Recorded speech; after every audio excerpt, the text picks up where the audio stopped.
Okay, Mary Baldwin. I don't have the same machine you have, Sears Kenmore. This is the Sears Kenmore 1931. Hope I remember the, yeah, 1931. Anyway, it has the same type of mechanism, except for yours has the rod that does this. But look and see. Whoops. You see what that's? Let me go zoom out a little bit so you can see the whole mechanism. It's disengaging this piece right here from, this is the stretch cam, and this, if it's on the stretch cam, if that's on it like this, you're going to get stretch stitches, and when it's turned to the red side, that should be pulled away. Now your mechanism is that rod that goes across here, but it should be moving that same type of thing. And what may be stuck is part of your reverse mechanism. It's this piece right here.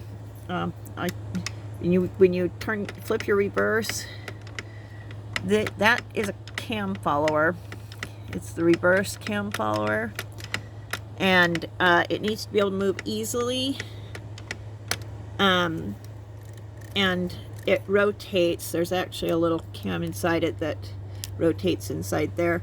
But anyway, that is what controls your reverse stitch and how your reverse stitches work. If that is stuck at all, and if it's sticky at all, that little part down there, if it is sticky, you won't be able to get it to work right. And so you may need to not only oil down there, like putting some oil, Tri-Flow oil down in there.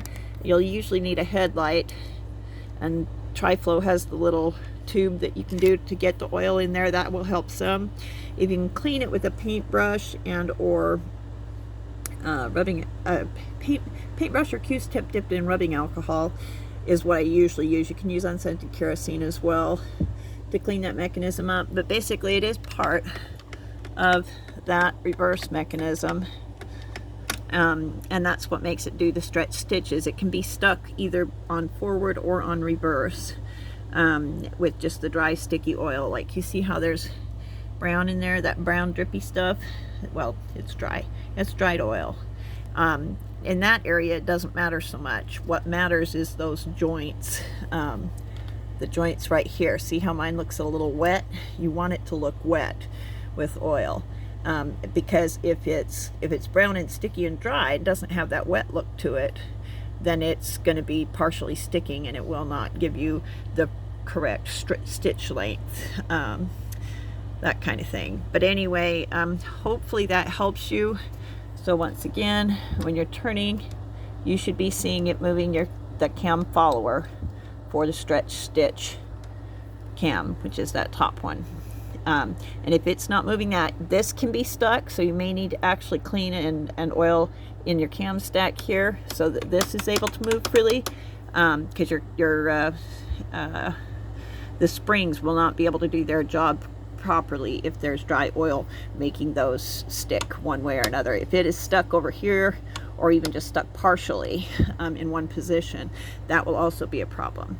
But anyway, I hope this gives you some help on your 1774, I think it is.